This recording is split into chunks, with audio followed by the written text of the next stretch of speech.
ஒரு பெரிய எழுத்தாளர் மகாபாரதத்தை தழுவி ஒரு கதை எழுத ஆரம்பிக்கிறார். அவருக்கு அந்த கதையில் கர்ணனோட முகத்துக்கு ஒரு முகம் தேவைப்பட்டுச்சு. அவர் அந்த ஊரை தேடி பார்க்கும்போது ஒரு ஸ்கூல் மாணவனை பார்க்குறாரு. ஸ்கூல்லே ஃபஸ்ட்டு மதிப்பெண் அந்த பையன்தான். எல்லாருமே அந்த பையனை மதிக்கிறாங்க. அந்த பையன் கண்டிப்பாக வாழ்க்கையில் பெரிய ஆளாக வருவாங்கன்னு எல்லாருமே சொல்கிறாங்க. அந்த மாணவனை அவர் கர்ணனாக வரைஞ்சிக்கிறார். அடுத்தது சகுனிக்கு ஒரு முகம் தேவைப்பட்டுச்சு. ஒரு கரப்டான, மோசமான, சுயநலமான ஒரு முகம் தேவைப்பட்டுச்சு. அந்த ஊரில் இருக்கக்கூடிய ஜெயில் போய் பார்க்குறாரு, ஒயின் ஷாப் போய் பார்க்குறாரு, யாருமே சூட் ஆகலை. அப்படியே பக்கத்து ஊர் போய் பார்க்குறாரு, அதுக்கும் பக்கத்து ஊர் போய் பார்க்குறாரு. ஒரு 10 வருஷமாக ஊர் ஊராக போய் பார்க்குறாரு, யாருமே சூட் ஆகலை. கடைசியாக ஒரு கிராமத்துக்கு போகிறாரு.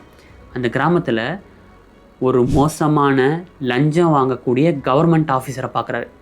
அந்த ஆஃபீஸரோட முகம் சகுனிக்கு ஃபுல்லாகவே சூட் ஆகிற மாதிரி இருக்குது. அந்த முகத்தை சகுனியாக வரைஞ்சிக்கிட்டார்.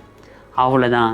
புக் எழுதி முடிக்க போகிற சூழ்நிலையில் அந்த கரப்டான மோசமான கவர்மெண்ட் ஆஃபீஸர் இவரை பார்க்க வரார். வந்து அவர் ஒரு உண்மையை சொல்கிறாரு.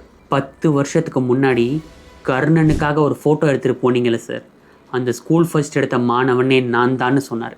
நம்மளாம் சொல்கிறோம்ல, கவர்மெண்ட் எம்ப்ளாயீஸ்னால் மோசமானவங்க, லஞ்சம் வாங்குறாங்கன்னு சொல்லிட்டு. 10 லட்சம் பேர் எழுதுகிற எக்ஸாமை ஒரு பையன் நைட்டும் பகலுமா கஷ்டப்பட்டு படித்து அதில் டாப் 1% மார்க் எடுத்து கவர்மெண்ட் ஆஃபீஸராக மாற வந்த அந்த பையனை ஒரு லஞ்சம் வாங்கக்கூடிய மோசமான ஆஃபீஸராக இந்த சிஸ்டம் மாற்றிருக்கு. நல்லா படித்த அந்த பையன் மேலே தப்பு இல்லை, நல்லா படித்த பையனை கூட கரெக்டான ஆஃபீஸராக மாற்றின இந்த சிஸ்டம் மேலே தான் தப்பு இருக்குது.